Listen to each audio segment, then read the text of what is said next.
I know many of you are skeptical about the new health deal Kenya just signed with the United States, and honestly, you have every reason to be, because when you look at this agreement properly, not the speeches that you've heard around, not the headlines, but the actual document, you start to see things that raise real questions, all right? You see clauses that allow the US to access our health data for years.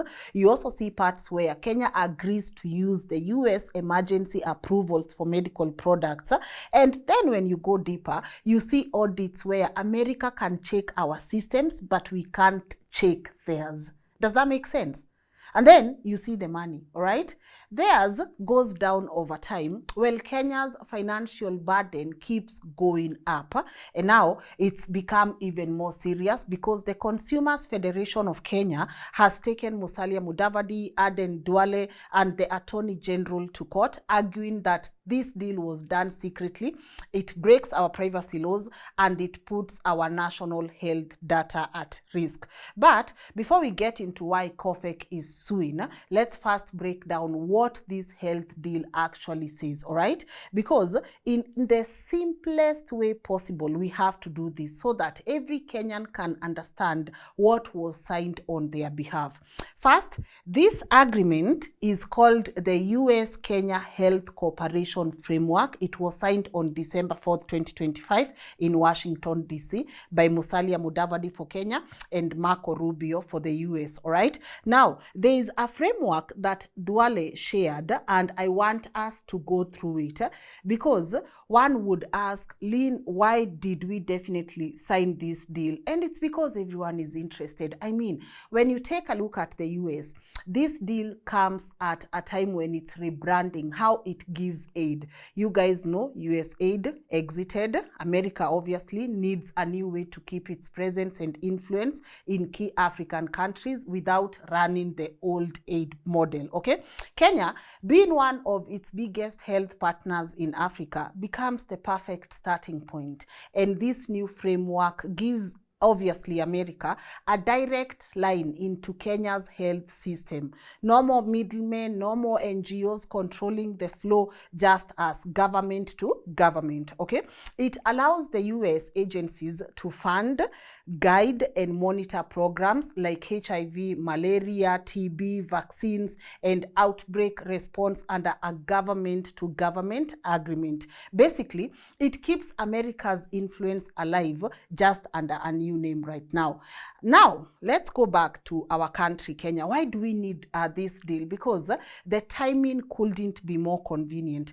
When USAID left, you guys know a lot of projects are still hanging by a thread, okay? Hospitals are still struggling, clinics are still short of drugs, and thousands of health workers at risk of losing their jobs. So this agreement is a lifeline.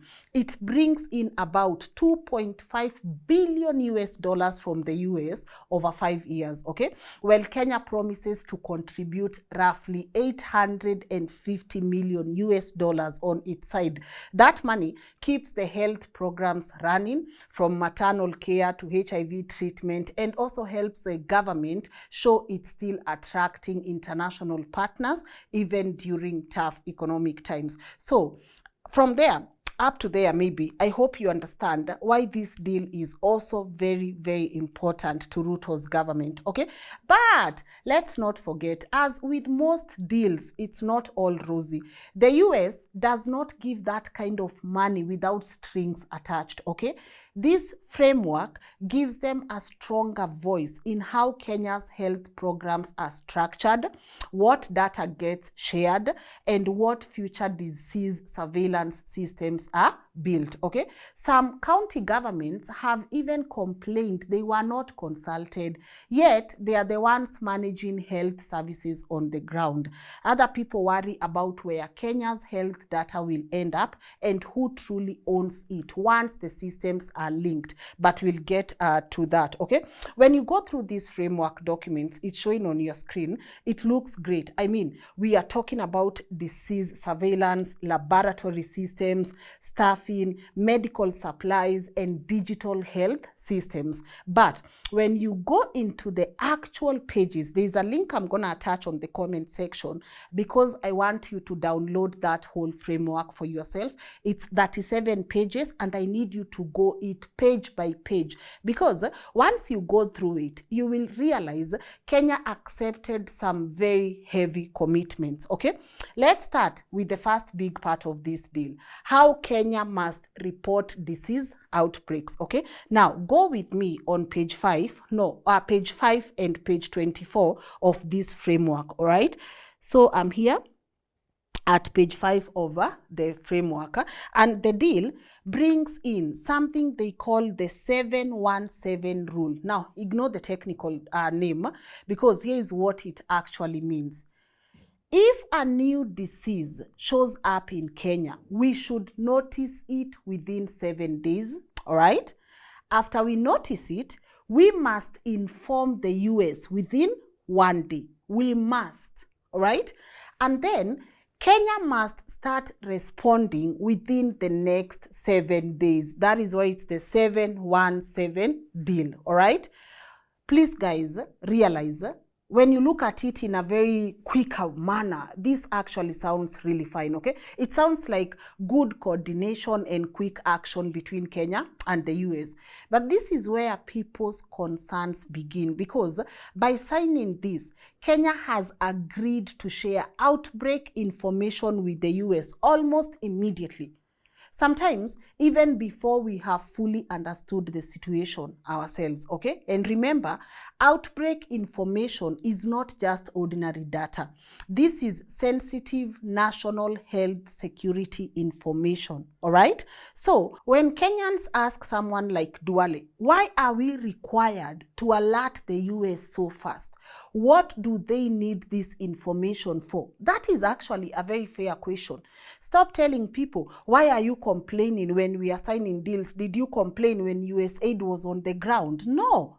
The clauses are very different. And when people ask questions, tafadhali Mr. Duale, learn to answer the question. Stop being arrogant. When Kenyans ask simple questions, give simple answers. Just answer their questions. You are in every TV interview, but you are not actually answering the questions Kenyans are asking, all right?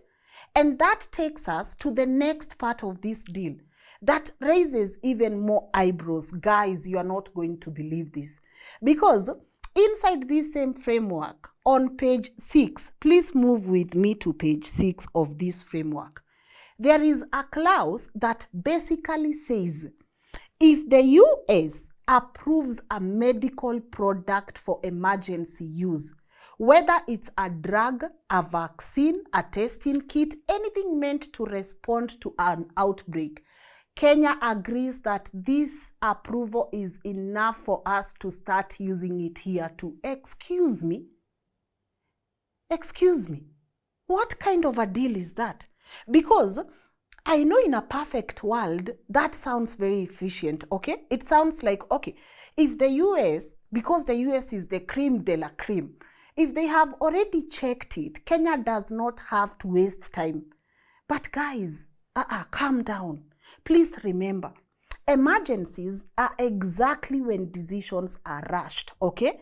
Emotions are very high, and the pressure to act quickly is huge. That is why every country normally insists on doing its own checks through its own regulators. You remember COVID? Do you remember COVID? How much everyone was panicking. Now can you imagine?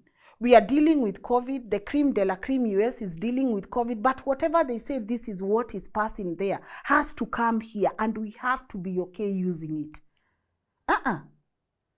Under this deal, during an outbreak, America's emergency approval automatically becomes our emergency approval. And this is where the concern comes in, because Kenyans are asking, again, very simple questions. Why are we handing over that level of authority to another country? What if that works for the US, all right? But it does not automatically work for Kenya? What if we want our own pharmacy and poisons board to double check something first? I mean,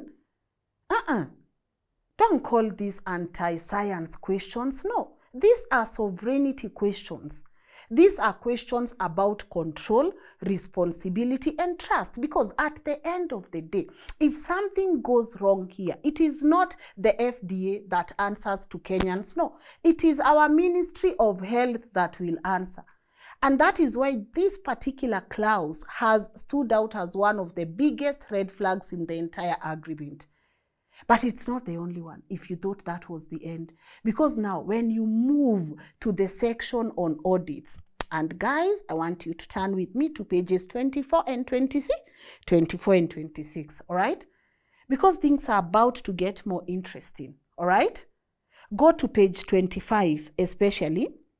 Let me just go there. Go to page 25, section 5.2 through 5.4, okay? 5.2. Make sure you download this framework before they bring it down, all right? This framework here gives the United States the power to come in and audit almost every part of Kenya's health system that is linked to this partnership.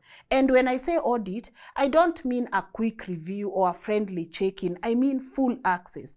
The agreement says Kenya must provide any information needed for these audits, and the US can even randomly select up to 5% of our health facilities to inspect. Now, think about that for a moment. Sit with that for a moment. A foreign government is allowed to look into our supply chains, our medical record systems, our stock levels, our budgeting, our staffing numbers, and our performance data, right? And Kenya is required to comply fully. Now, again, guys, I'm not saying that audits are a bad thing. If you're going to take someone's money, please be okay with being audited, all right? Because if you are receiving support, it's normal for the partner to check how things are being used. But here's where the problem comes in. While the US has the right to audit us, Kenya does not have the same right to audit them. This is a partnership. Audit us, we audit you. But under this deal, we cannot go and check how our shared data is being used on their side, who has access to it, or what conclusions they draw from it. The power is completely one-sided, as it has always been when it comes to African countries. And now, please stop blaming Kenyans, because to them, that imbalance is a big concern. Because when you are dealing with health data, you know, when you are dealing with outbreak information, supply chains, and national systems, you want the partnership to be very fair. You want equal transparency. You actually want equal protection. But in this deal, the audit powers flow in only one direction. And that is why people keep asking, why would Kenya give that level of access without demanding the same level of accountability back? It's because you are there receiving help like... And that question becomes even more important when you look at the part of the deal that talks about data and specimen sharing. Move with me to page 28 of this framework. Twende kazi, page 28. Page 28, all right? Paragraph 8.1, all right? Now, go through that section. If you are with me, even read it, all right? Now, in this particular section, Kenya agrees that the US and Kenya will continue sharing things like test samples, genetic sequencing results, and other pathogen data. Now, sharing data for scientific reasons is normal. Countries do it all the time. Don't go out saying, Lynn, this happens all the time. Yeah, it does. No one is saying it doesn't, okay? But here's where Kenyans are starting to feel uncomfortable. The agreement does not clearly spell out how this data will be protected once it leaves our hands, okay?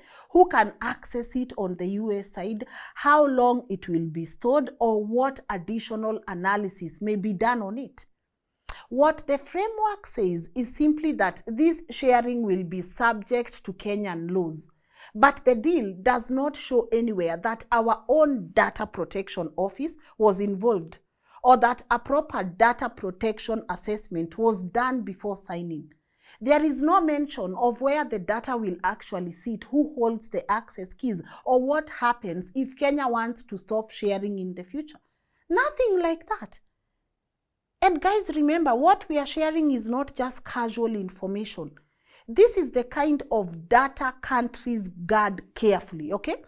Things like pathogen behavior, outbreak patterns, genetic material from samples. If misused, this type of data can tell powerful stories about a country's weaknesses, all right? Or our vulnerabilities, or even our biological patterns. So when people now start asking, why are we giving out sensitive health data without very clear rules on how it will be stored or used? Don't call them dramatic. It is actually a very reasonable concern. Every country treats this type of information seriously, and Kenya should be no different. Let us ask the stupid questions. We are actually here to ask those stupid questions. And if you thought this was over, the concern becomes even bigger. When you look at the digital side of the agreement, okay? The part that talks about Kenya's national health systems going digital. Go to page 13 and page 16. All right? Go to page 13 and page 16, because you'll find that in these pages, Kenya commits to building things like a national health cloud, digital hospital systems, county data banks, outbreak dashboards, and even AI-powered prediction tools. The US will help set up and connect these systems, all right? And guys, let me tell you, this actually sounds really modern and progressive. If this was to be done, oh, kudos, we are winning, we are winning. This is good, we need this. The world is changing, we gotta change with it, all right? People are embracing AI, all right? Also the data in the cloud, we gotta do it. Anyways, I know that sounds very modern and progressive, but the question that Kenyans are asking is very simple. If the US is helping build or integrate these systems, who controls them? Who controls the back end? Who controls the data pipelines? Who controls the master keys? Because that specific framework Duale is proudly sharing does not say who does this. You know, it tells us what Kenya must build, okay? It tells us what digital tools we must adapt, okay? It tells us what reporting systems we must integrate. That it does. But it does not tell us clearly where this data will be hosted, who will manage the infrastructure, or how Kenya will guarantee full independence and sovereignty over the entire system. And this is the problem we have had while discussing foundations like the Gates Foundations. We always ask, who owns this data? Who owns? Guys, is that not a genuine question we should be asking? Sawa sawa, tujengeni. Man, it's okay, we need this money, we need this cash, we need the help, we need you to help us integrate these systems. But who owns the back end? And remember, these are not just hospital records. This includes outbreak alerts, lab data, drug supply chain information, okay? Performance statistics, everything. Once you feed all this into one digital ecosystem, whoever has access to that ecosystem has a very powerful window into Kenya's health landscape, and that's a fact, all right? So please, when we are here asking, are we fully in control of our health data? Or are we becoming dependent on a system we did not design and don't fully manage? That is actually a fair question. A very, very fair question. And this leads us straight into the part of the deal that really made people sit up, all right? The money, right? The money. We're going to talk about the money because when you look at the actual numbers in the framework, go to page 32. I love that this framework has a lot of details, all right? Appendix 1. You start to see a pattern that doesn't look balanced at all. I was looking at these figures and I'm like, wait a minute. Am I the one who doesn't understand? And guys, if I'm missing a point on this one, please let me know. because I was like, hey, this doesn't make sense. Look at it. All right? Haya, twende hapo. Let us go there. Let us take our time today and go through these documents. Because we have to. All right? Yeah, page 35. In 2026, go with me to 2026, the US plans to put in about 414 million US dollars, okay? By 2027, that drops. By 2028, it drops again. By 2029, it even drops further. And by 2030, US support falls to around 161 million USDs, okay? Less than half of what they put in at the beginning. Remember, guys, this is a partnership. So we're also putting in some money into this. But understand that their contribution decreases very fast, okay? But Kenya's financial responsibility, that one goes in the opposite direction. That one is shooting up. Kenya commits to increasing its health budget by huge amounts here.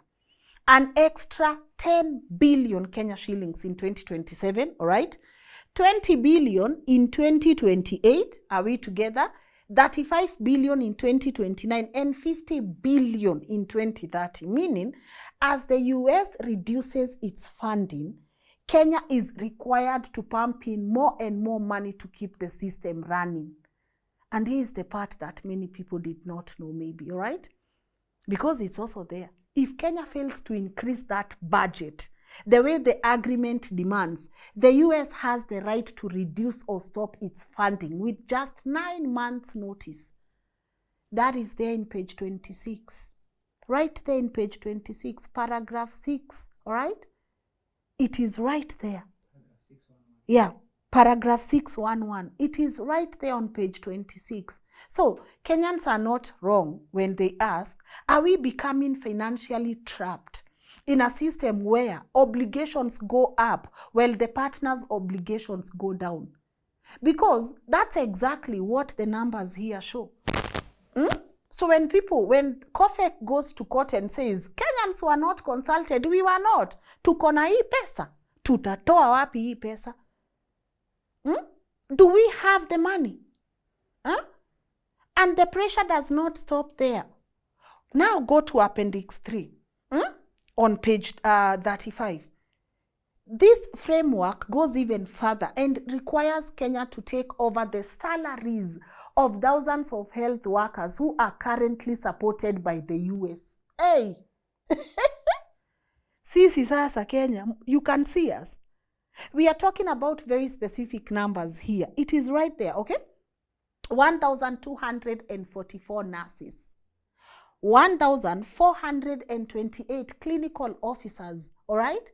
348 pharmacy staff, 515 laboratory workers, 2,591 HIV testing and counseling staff, plus doctors, social workers, radiographers, all of them. This agreement expects Kenya to absorb these workers into the government payroll by June 30th, 2028. And now, of course, guys, I know hiring more health workers is a good thing for our country. It is. Our hospitals need them. Our clinics need them. No one is arguing against that at all. But the concern is the timing. Because this huge salary bill kicks in exactly when US funding is dropping sharply. All right? In the first 2 years, the US pays most of these salaries. That is okay. But from 2028 onward, the bill becomes Kenya's responsibility fully. So naturally, when people are asking, how are we increasing our wage bill by thousands of workers at the same time our partner is cutting its financial support? Don't you think that's a fair question? Don't you think it's okay for us to ask, is this financially realistic? Our county is even prepared for this. Look at all the strikes we are experiencing by the doctors and the nurses. Are we even paying who we have right now? Are we doing that? You see, these are not negative questions. These are practical questions. We have doctors and nurses striking every other time. And now we need to absorb more and more and more. Huh? Because guys realize once these workers are hired into government, Kenya cannot simply remove them later. We have to cater for their salaries. And it's okay to ask, how are we doing right now? How are we doing right now?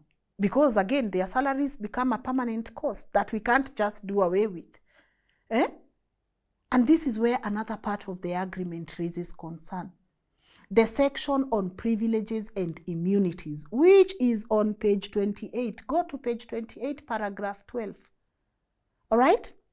Now, this clause basically says that nothing in this framework removes the protection and immunities that US officials and agencies already enjoy when working in Kenya. In simple language, it means that if something goes wrong, maybe with data handling, maybe with medical products, maybe with decisions made during an outbreak, Kenya cannot easily take legal action against the US. Us, we carry the responsibility. Them, they are protected. And this is not me interpreting or being a conspiracy theorist. No. This is what that framework actually says. The privileges and immunities stay in place. So once again, when Kenyans are here asking if the US has audit power of our system, access to our data, and influence of our medical decisions, but we cannot hold them accountable if something goes wrong, is that a fair partnership? That is actually a factual and really important question. Let us ask all the stupid questions today, okay? Because when one side has authority and access, but the other side carries all the risk and liability, the balance of the agreement becomes very questionable. Actually, Cofek, and join us. And join all the Kenyans who feel like they want to sue on behalf of other Kenyans. And then, when you combine this with the 6-month exit rule on page 31, where Kenya cannot simply walk away, even if serious issues arise, you start to understand why more and more people feel uneasy about this deal. Because now you are looking at a deal that gives the US access to outbreak information almost immediately, okay? A deal that allows American emergency approvals to influence what we use here. A deal that gives the US the power to audit our system but doesn't give Kenya the same power in return. A deal that reduces their financial commitment while increasing ours. A deal that hands them data and specimen access without clear protections. And on top of all that, a deal that Kenya cannot exit quickly. Hey, get patia 30 days notice, bana. Give us 30 days notice. If we don't want to be here, we don't want to be here. And I love that Kenyans are going through this document. All right? Because you are able to see this. And by going through it, you obviously ask one of the most important questions. Who was consulted before signing this? All right? Who reviewed it? Who approved it? Sisi ndio wa Kenya, and we are telling you we were not consulted. Did you do public participations? Okay, I get it. Now you are the people making the decisions. Because as Duale claims, this is a government that has been elected by the people to represent the people. That is okay. Was there a parliamentary approval? Ama hizi vitu uendaje, my people? And that's where the biggest problem comes in. Because according to Cofek, this agreement was signed without any public participation, without parliamentary debate, and without involving key institutions like the Office of the Data Protection Commissioner, despite the fact that this deal touches some of the most sensitive information a country can hold. And now Cofek has taken this matter to court, which I'm very happy for. Yeah, sue Musalia Mudavadi, sue Duale, sue the Attorney General, sue them. And Cofek is saying the government violated the constitution by signing a deal of this magnitude behind closed doors. They argue that Kenya's privacy rights, our data protection laws, and even our national security considerations were ignored. Something this government does so proudly. Yeah, and casually. Look at them posing for photos there. By then, did you realize Uganda did not even send Museveni? Why was a whole head of state there for photo ops? Uganda just signed that thing the other day, casually also. Huh? Anyways, let's go back to this. Because when you look at the content of this framework, all right, Cofek's concerns are not wild. They are based on what is actually written in the document. And that's exactly what Cofek is now taking to court. Cofek is telling the High Court that this agreement is not just a health partnership. It is a document that touches on privacy, national security, data sovereignty, and constitutional rights. And yet it was signed without the public ever being informed or involved. All of you, so you just woke up to the news. Your people are there signing deals. Did you know?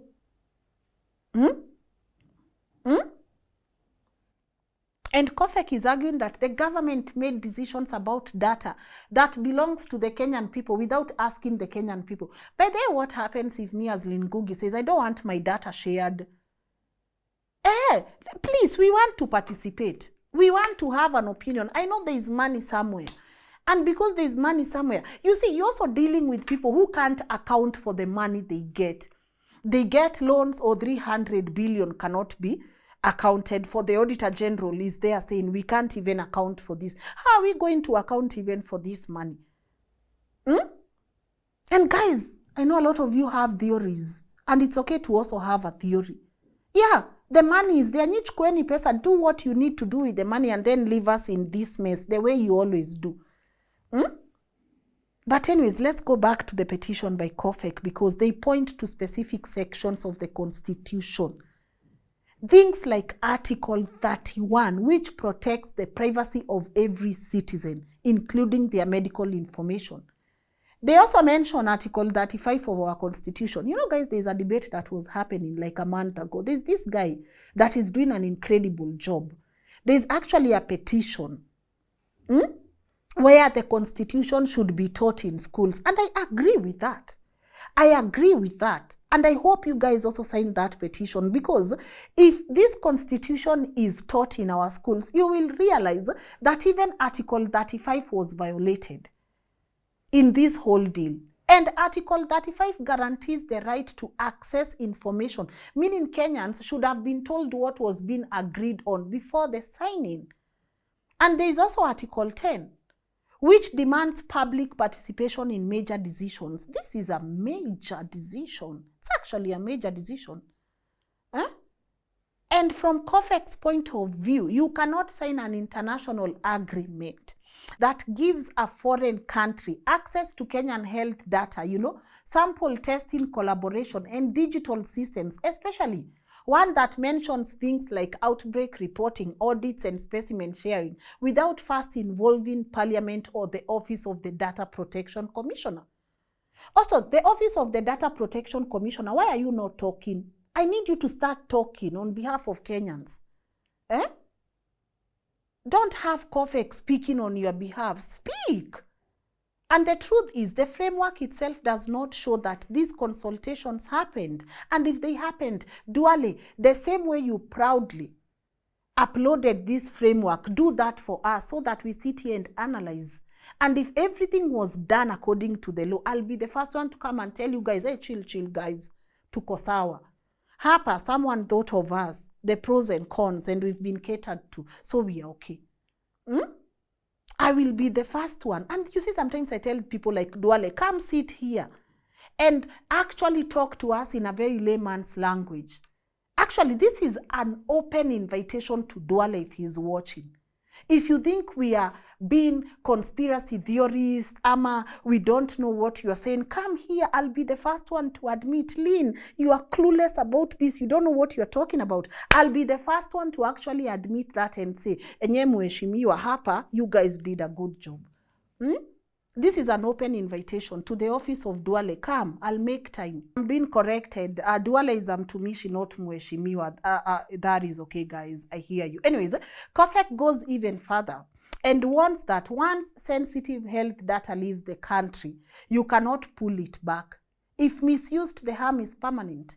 They argue that Kenya is exposing its population's medical information, its outbreak intelligence, and its laboratory data to a foreign government without clear rules on how the data will be stored, used, or protected. All right? So, when they went to court and named Musalia Mudavadi, Aden, Duale, and the AG, they are essentially saying, you signed a deal that affects every Kenyan, but you did not follow the law, you did not involve the public, and you did not protect the country's data. And that is why this case is attracting so much attention, because it's not about politics, it's about basic rights. It's about who controls Kenya health data. It's about whether the government can hand that power to another country without asking its own citizens. And it's about whether the details in this agreement respect or violate our own laws, okay?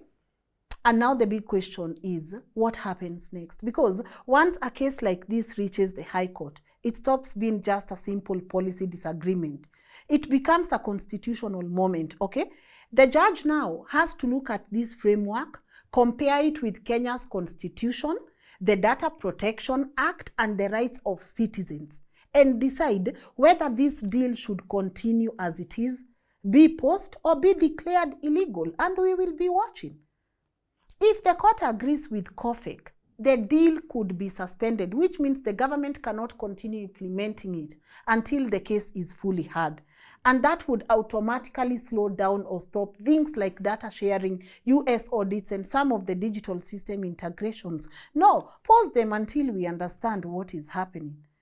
But anyways, if the court finds the framework unconstitutional still, the whole agreement could be invalidated, okay? Forcing the government to either renegotiate the controversial clauses or start a completely new process. This time, involve us, okay? With public participation, okay?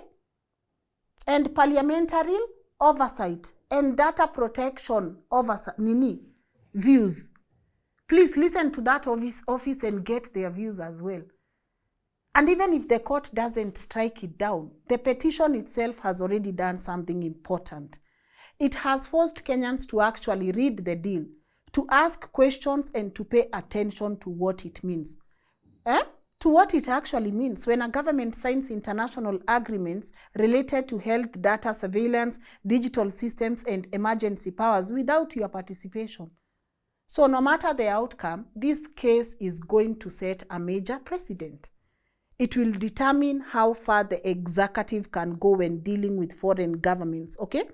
It will also decide whether public participation and data protection can be bypassed in the name of partnerships. You keep threatening us here about cyber crimes and about whatever. Now we are also watching you. We are watching you. The outcome will also shape how future agreements, not just in health, but in technology, okay, security and data are handled. This is why the country is watching closely. Don't close your eyes on this deal, people. Because this ruling will tell us one thing very clearly. Does Kenya protect its people first? Or does it sign first and then explain later? Have you noticed that is what is happening with this government? We sign and then we will explain later. That is what now this government does. These ones. Lynn, Ngugi will go there, make a video, leave her. In 1 week, people will have forgotten. You sign, we will explain later. And to be honest, guys, this whole conversation has reminded many Kenyans of something very important. Transparency matters. When a government signs a deal that affects your health data, your hospitals, your medical products, and your national systems, you deserve to know what is inside that deal. You deserve to be consulted. You deserve to have your parliament review it, if they still review things, if this parliament even still works for the people. Do they? Anyways, you also deserve a clear explanation on how your information will be protected.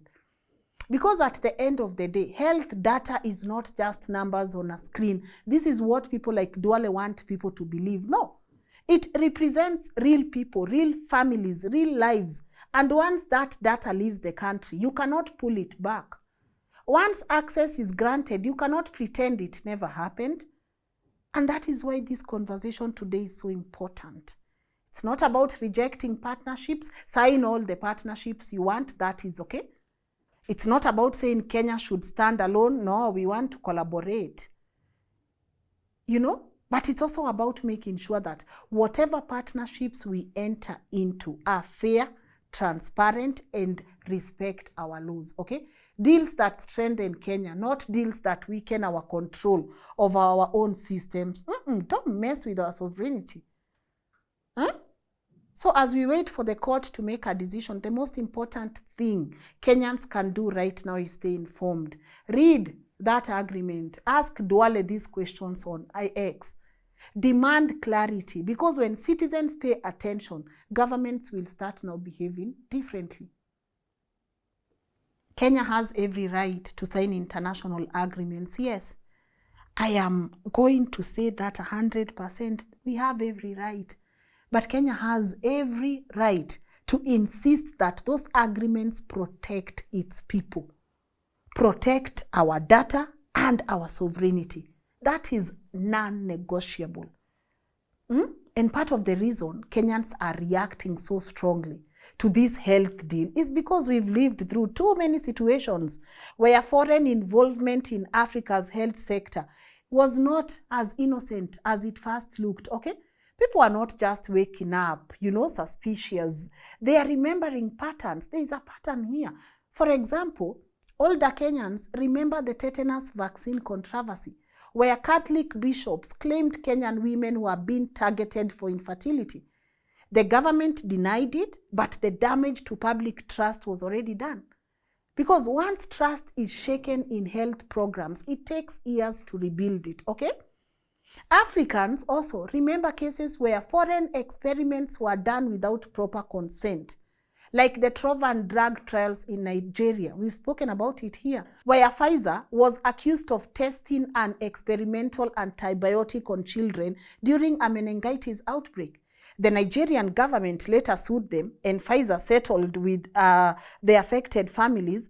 But that story has stayed in African memory. We remember. And then you have the historical issue of eugenics, the global movement that believed in improving populations by controlling who should reproduce and who should not. Countries like the US actually practiced forced sterilizations on Black, Native, and poor communities for decades. These are not conspiracy theories, guys. They are documented facts. So when Africans hear about foreign agencies being given access to health data, reproductive information, genetic samples, or emergency decision-making powers, the fear is not coming from nowhere. It comes from history, and we have to honor that. Even globally, people have seen how health data can be misused. During COVID-19, private tech companies gained access to sensitive information worldwide. Some governments used public health programs to justify surveillance. So Kenyans are simply asking, what guarantee do we have that this won't happen here? And there's also another layer, the economic one. Kenyans know that when donor funding reduces, it's the ordinary citizens who feel the impact. We saw it when donors pulled out of HIV and TB programs in African countries. Clinics struggled, workers went unpaid, and patients suffered. So Kenyans are right to ask, if US funding is reducing year by year, but Kenya is being asked to take on more costs, who will cover the gap once the deal ends? And then there's the issue of data sovereignty. The world has changed. Guys, data is power. Data is the new currency. Data is money. All right? Data is geopolitical leverage. The US, China, Europe, all of them protect their data aggressively. None of them would sign a deal giving another country access to their national health systems without deep debate. Would Singapore do that? Leave alone Singapore. Traore cannot do that. We want to be like Singapore. Yeah, we want to be like Singapore. Actually, maybe we need to call Singapore right now and ask, Singapore, manze, deal, would you guys do this? And if Singapore says yes, maybe there now we can say yes. Because we want to be Singapore so bad, all right? And Kenyans are very confused.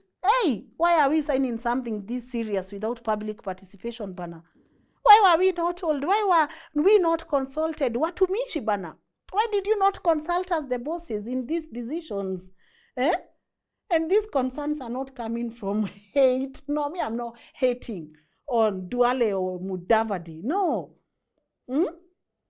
They are not coming from us being, you know what, anti-Western. We don't like things that America does.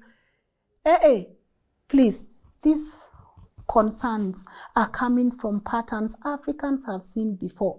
Programs introduced with good intentions, but executed in ways that have left Africans with less control and more risk, okay? So the skepticism you are seeing now is not accidental. It is informed. It is historical, okay? Kenyans have simply reached a point where they want to know what exactly are we giving, what are we receiving, and who is truly in control. That is all. And honestly, that is not too much for us to ask right now, is it?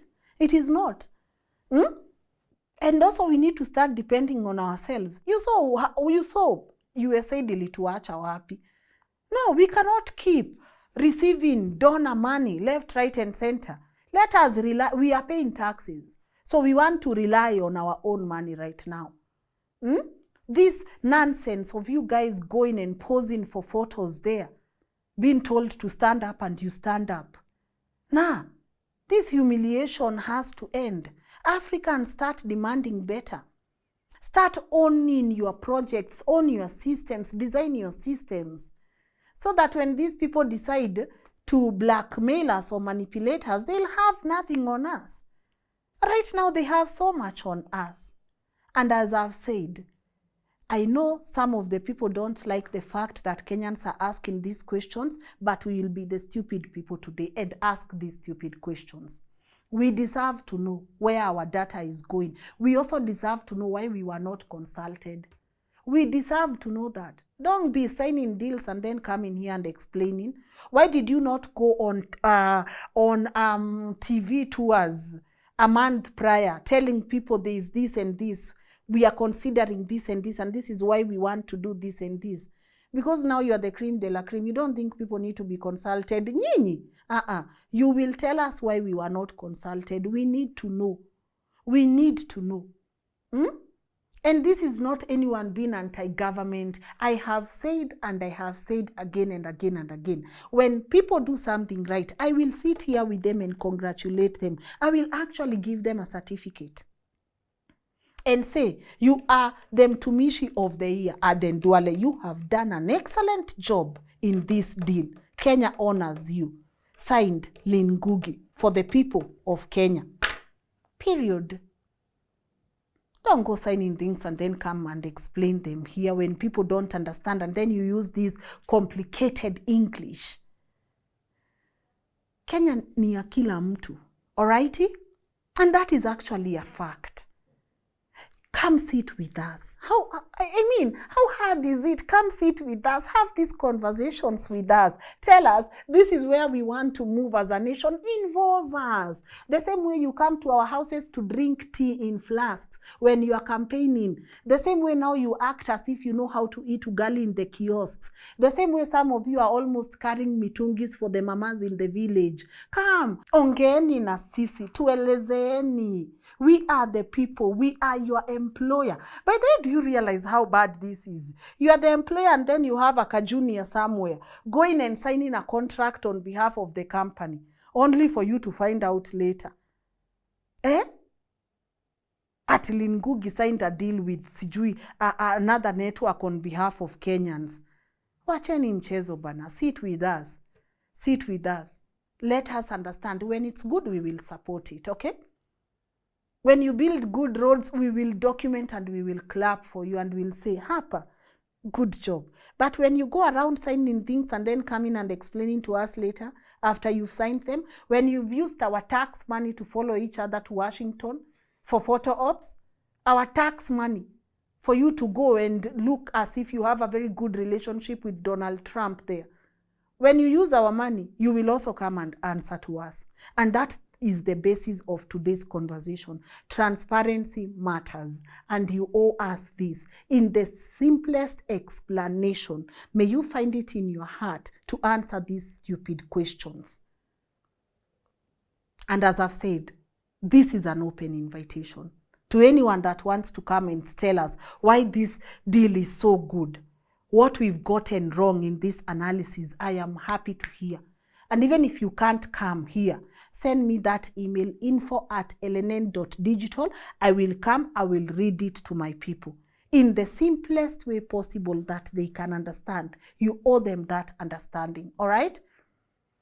Anyways, guys, chani tuharibie mood ya Christmas. Nyinyi endeni tushereke, tutarudi huku Januari na mambo ya inchi, okay? Even me, I'm in my Christmas mood. But as I'm saying, open your eyes. Keep your eyes open. Keep your eyes open. You know? Now the world belongs to people who ask stupid questions. Actually, the world now belongs to conspiracy theorists. Because show me a conspiracy theory that is not coming true. Show me one that is not coming true. Come on, guys. Tuambieni kitu ukweli na tutaisupport. Mcheze na sisi and we will come here day in, day out. Yeah. And don't think we've forgotten about organizations like the Global Center on Adaptation. We are coming back and we'll still follow that. And we will still ask why you still have that immunity. It is our job to ask the most stupid. And why they are housing the Ministry of Environment. Yeah, stupid questions. And why you will be housing the Ministry of Environment. Actually, we need a show that is called The Stupid Question Show by Lynn Ngugi. Mekasirika bana. Okay, si sana. But till we see each other tomorrow, guys, I'm out.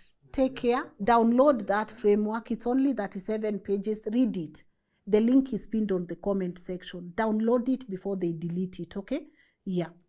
And register as voters, guys. Register as voters.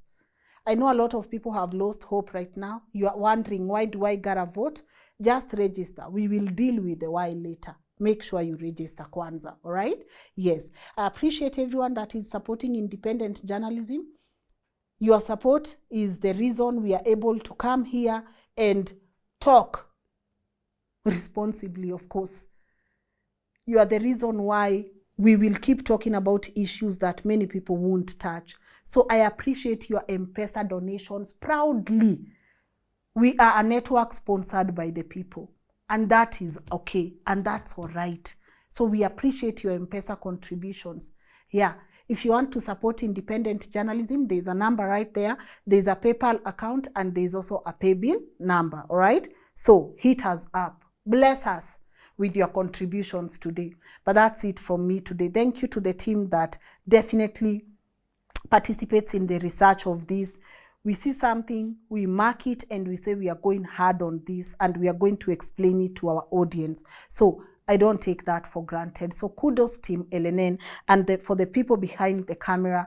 I see my girl Scholar, they are scoring points today behind the camera. Kudos, good job, our editors and the entire team at LNN. We see you, all right? My name is Lynn. Catch you tomorrow, guys. Yeah, sawa sawa.